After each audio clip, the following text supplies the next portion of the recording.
Hi, I'm Chip Griffin, and I'm the CEO and co-founder of eOutreach.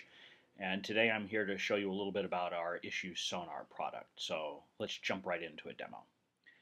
When you first log into your account, you see that you have this home dashboard screen that shows you an overview of the information in your account that's related to media monitoring intelligence, and then the information that's related to project management and collaboration. So as a little bit of background, Issue Sonar is built on the same platform as the customscoop media monitoring service that I created back in 2000. And so it really brings in the best of intelligence with the best of action. And it's designed for public affairs professionals to be a place that they can go to with the rest of their team on a throughout the day basis in order to share information and be coordinated on their activities. So we start with these overviews, and I should say that this is all very customizable. In fact, if you click on the map, you can change it to any other kind of chart that you have saved in your account, and I'll show you a little bit more about how you can create charts in a bit. You can also have any kind of text reports of things, so it could be the latest news, latest Facebook results, it could be the latest news from New England. You can really customize it in the way that's most useful for you and your team.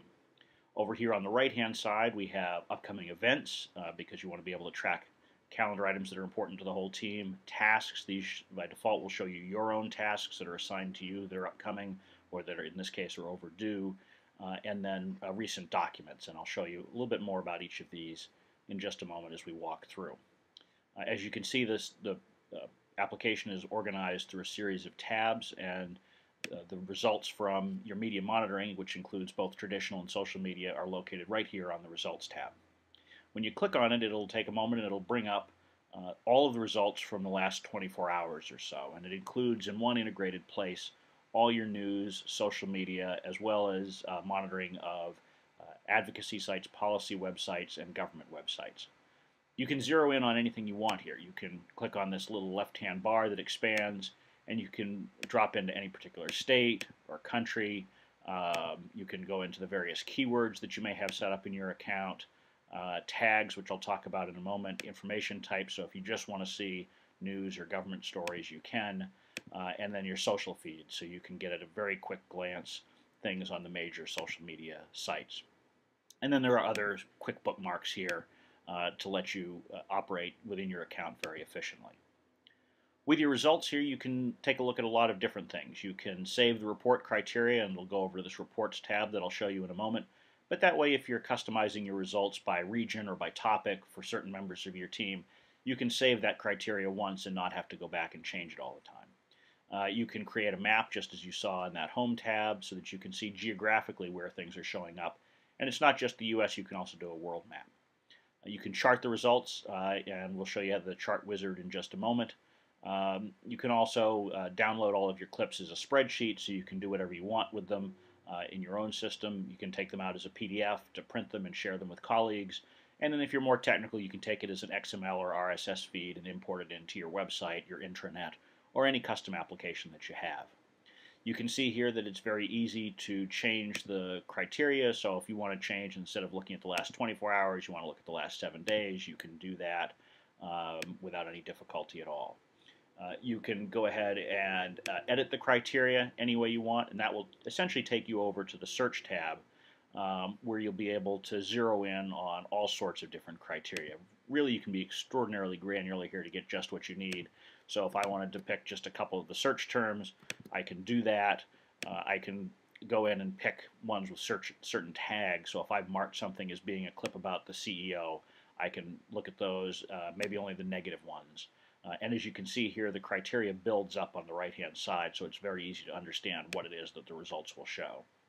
You can zero in by geography or by language. We have 17 different languages in the system, and virtually every country on Earth is represented here as well. I should also say that in the sources that we cover, if you ever come across one that we're not covering, you just let us know. And because we completely customize our own software, we're able to put in virtually any source that you want to have us search. You can zero in by categories, source types, information type, and there's even sort of the laundry list basket of other things that you can use as well. So there's plenty of ways to look at your results.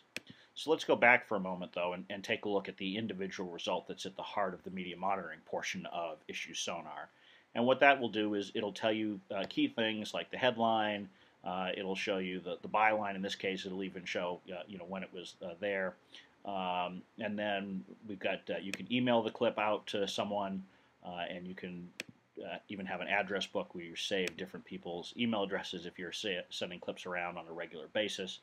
And you can completely control it. So, if you want to change the order with which things appear or put your own logo in there, maybe you don't want keywords to show up, but you want your notes to be there, anything you want is really possible. You can put in notes here, so you can say that Tim should check this out, or you could put a summary of the story. Whatever it is that you want to have in this notes box, you're easily able to do. You can tag them, as I mentioned before, so this is how you would organize things. If you want to mark something as for the newsletter, you could do that. If you want to mark it as something that should be on the intranet, you can mark it that way. You can mark it for follow-up. Any tag that you want, you're able to put in here. You're also able to delete the clip if it turns out not to be relevant to you at all. You can rate the clips, and here in this particular account, you can see that it's color-coded for positive or negative. And so if I rate it negative, it turns red. If I change my mind and say it's positive, it's green. You get the idea. It's really flexible and allows you to do a lot of different things.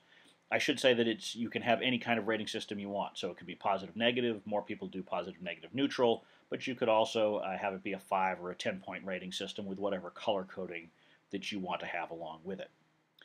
The other thing that we do offer with Issue Sonar is the ability to have automated sentiment analysis. So in other words, the computer would make judgments as to whether a story should be positive or negative. And it's really quite customizable. You're able to make it so that you can judge based on individual search terms whether or not the story is positive or negative, or you can do it based on the whole story. And you can even customize how sensitive it is. So does it err on the side of having more negative clips or more neutral clips? Those are things that you really have complete control over and allows you to tailor the results just the way you want.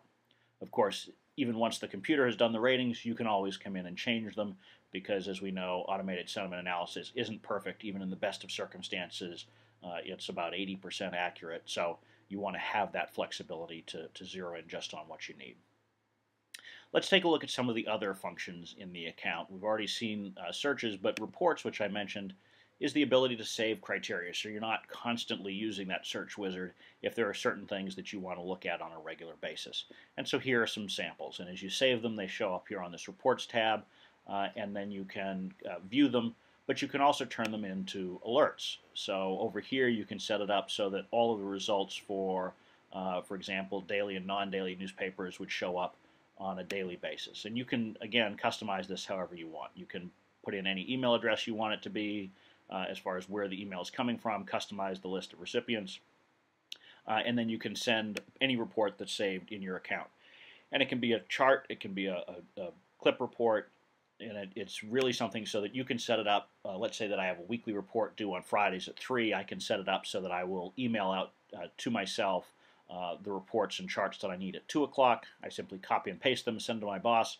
I look like I'm a genius. I'm always on time, and it really has become absolutely effortless. But you can also use alerts to zero in on particularly important clips. So maybe you want to get an email to your BlackBerry every time your CEO is mentioned in a major newspaper. These are the kinds of things that you can really customize and make it so that the system does more of the work for you.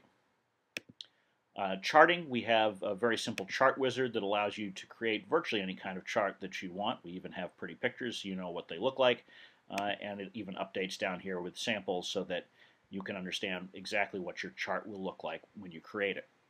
And you can customize it based on a lot of different things within your account. So you can do it by keyword, or chart your ratings against each other, do it geographically. Again, just as before, you can easily pick the times that are covered.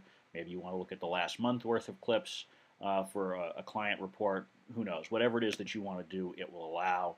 You can customize the criteria that's in there, and you can even do fun things like make the chart in 3D. You can change the color scheme to one of any number of different ones. You get the point. There's a lot of different things that you can do and really tailor that chart to your individual needs. You also have the ability to create newsletters. So this is where you would take, for example, your tagging function where you would tag things for the newsletter, and then you can manually send out a newsletter. So it gives you more flexibility than the alerts. It allows you to take the time to figure out exactly what you want to send. You can put a covering note up at the top. You can have your own logo. In fact, we'll match the look and feel of virtually any email that you currently send or that you'd like to be sending, so that it has the information and branding that you want, whether you're sharing the newsletter with internal or external audiences. So quite a lot of flexibility there. If you find that it's something that's taking you too long to do, even with all of these convenient tools, we also have a professional services division that will prepare newsletters for you on a daily or weekly basis. And that's obviously a premium service, but it's something that some of our larger customers do take advantage of. Beyond the intelligence, the account has a lot of functionality that will allow you to collaborate more effectively with your team. Top of this list is document sharing, and as someone who comes out of the public affairs space myself, having worked there for 20 years, worked with a lot of teams, and I continue to consult in the area, you're always finding a need to share documents, whether it's talking points or collateral, planning, budgets, and it takes a lot of effort to be sending these around and keeping everybody on the same page. I can't tell you how many times I've gotten an email saying, can you send me the latest talking points? Is this the right version? This solves that. This Documents tab is a really easy place to share documents with your team. You simply click Upload Document. You can give your document any name. You can choose the file right off of your computer, so it's easy to pick, and then you can add it into the system. When you're done, you simply click Done, and you're all set. And you can see that you organize all of these documents in any way you want. So they can all have tags associated with them. So I can jump right in here and add a tag so that you know that this is a sales document, or perhaps this is a policy document. All of these things will show up right in your account. You can add notes to them, so that's a great way to be able to check and see, what's been changed in a particular document. So if I've replaced my logo, I can say what the edits are that I made. It's also a great place, though, to have notes in there that are discussions about a draft piece. Again, this is the kind of thing that usually happens through a complex, long email chain. What you're able to do here is to really boil it down to the essence, keep it all in one place, no funneling through to try to figure out, did someone reply all and maybe someone else didn't. You have it all right here. You can sum it all up and have a quick conversation and focus on what's most important. The other thing that you're able to do with your documents is to apply permissions to them. And as we all know, on public affairs campaigns, you may have some folks internally or maybe some consultants on the outside that should see some documents but not others. And so you very easily can choose who can see the budget. So you have a budget team, perhaps, that can see that. Maybe your client contact should see some documents but not your internal sausage being made, if you will. It really gives you that flexibility so that you can give the permissions to the right people and share documents with confidence and effectiveness. You can zero on any particular type of document. Here you see the ones that are in this particular account, but you can upload virtually any kind of document, including PDFs or Word documents, Excel spreadsheets, even multimedia files, so drafts of radio or TV ads, those sorts of things, all can easily be put in here. With the tagging, you can easily zero in on particular groups of documents so that you can get exactly what you need. And once you've got a ton of documents in there, maybe you don't remember how it was tagged or filed, but you know what some word is within the document information, and you can just search for it with this full text search up here. Beyond documents, it's important to be able to manage projects on your public affairs campaign, and so your task tracking tool will allow you to do that. It's designed to allow you to very quickly and easily put in tasks. I've worked with systems before that can take you 30 minutes just to set up a list. This is one where you can just get flying anytime you want. You put in the name of the task, you can apply tags to group them into different activities, and then you can assign them to anyone who is a user on your account. If you take a look here at the tags, for example, you can get an idea. These are the tasks I need to do for my fly-in, or the things that I need to do as far as making phone calls. And each individual task can have multiple tags, so you can flag them as a priority, or you can really group them in the ways that are most logical to you and the way you do things. Speaking of you can isolate it so it just shows you the tasks that you're required to accomplish, so that you can focus on those on any given day.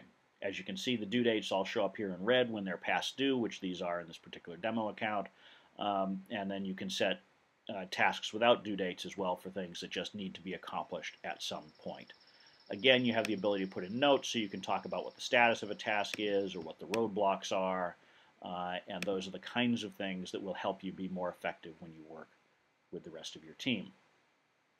The calendar, this is not designed to replace your Outlook calendar, but really designed for tracking major events. So maybe it's a press conference or a congressional hearing, a big fly-in for your clients or your organization. These are the kinds of things that you want to be able to see very quickly. Again, you'll recognize the format here looks very similar to tasks. You can apply notes and tags to everything to keep yourself organized. Finally, we have the Connections tab, which allows you to do relationship management. And if you zero in on it, you can see that it's got the same basics that you would see in virtually any contact management system. So the name, you can describe a person, you can tag them to put them on different lists. So you might tag them as journalists or friendly journalists. Maybe you've got members of Congress or Commerce Committee members, however you want to organize it. And then, of course, you can put in information about their contact information, whether it's phone, email, URL. From the social side, you can do Twitter, LinkedIn, Facebook, all of the common things that you'd expect to have. But the difference here, one of the things that we're really unique with here at Issue Sonar is the ability to track the strength of each individual's relationship with an individual. So this is great on public affairs campaigns where you want to know who knows this legislator or regulator, who knows this journalist or this influencer or third-party organization. These are things that you can track in here because as an individual I can go in and just click that Bob Woodward was in my wedding, so he's a 5-star relationship, and that's great. That way any other person who looks in this account will be able to see who it is that knows Bob Woodward, and you can work with that person rather than trying to reinvent the wheel in building that relationship. A lot of times I've worked on campaigns where someone's trying to build a relationship and then only after they've reached out do they realize that the person in the office next door to them knew them so well that they could just pick up the phone and get the job done. This allows you to see that very quickly and easily so you know who to work with in your organization in order to save yourself time and relieve some headaches. The other thing you can do with your connections is to track your outreach to them. So you can add notes to them in any way you want. And these might be notes that are background information about the person, or it might be information about some outreach that you've done. That way, if someone else is going to make the same connection with that individual, they can look and see, hey, we asked him for something yesterday, maybe we should wait a few days before we ask for something else. Again, all of these contacts can be permissioned just like everything else in the system. Finally, I would just mention that we have a number of different options as far as account configuration. We offer help and training, both email, phone, as well as sometimes in person. And then if you're an agency, one of the things you'll really like is the ability to switch easily between accounts. So whether you're an agency or a large organization, if you've got things that you want to break out into different component parts, all you have to have as an individual user is one login, and you can bounce between all of them and easily get access to the information that you need. So I know this has been a very raced through overview, but I wanted to give you a good feel for all of the different functions that we have within Issue Sonar. If you have any other questions or you'd like to have a more customized demo for your organization, please just visit eOutreach.com and let us know, and we'd be happy to reach out to you. Thanks for your time.